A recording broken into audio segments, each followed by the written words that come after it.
Hello everyone, welcome to my home kitchen. আজি বনাম মই ঘিউৰ ৰেচিপি তো আহক চাই ল'ব মই কেনেকৈ ঘিউ বনাও। এয়া মই এবাটি গাখীৰৰ সৰ লৈছোঁ। এইখিনি মই ডেইলি গাখীৰৰ পৰা উঠাই ৰাখি 3-4 দিনৰ গাখীৰৰ সৰ এবাটিহে ষ্ট'ৰ কৰিছোঁ। এইখিনি মই ফ্ৰিজত ষ্ট'ৰ কৰিছিলোঁ।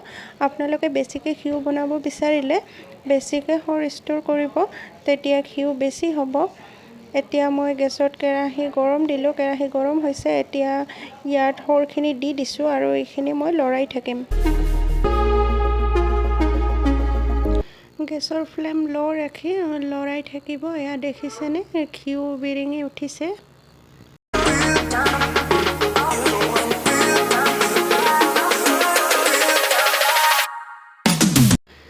এয়া দেখিছে কালাৰটো চেঞ্জ হৈ আহিছে। এনেকৈ লৰাই থাকিব।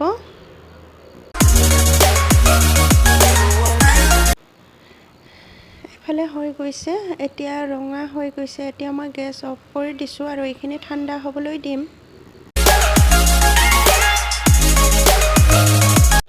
মই কেৰাহীখন এনেকৈ ৰাখি দিছোঁ যাতে ঘিউখিনি এইফালে আহি যায়। এতিয়া মই এইখিনি চেকনি এখনেৰে চেকি ল'ম। এইফালে চাওক আমাৰ ঘিউ ৰেডি হৈ গ'ল। মই অলপকৈ লৈছিলোঁ গাখীৰৰ সৰ, তো ঘিউ অলপ হৈছে। আপুনি যিমান সৰ ল'ব সিমানে বেছিকৈ হ'ব।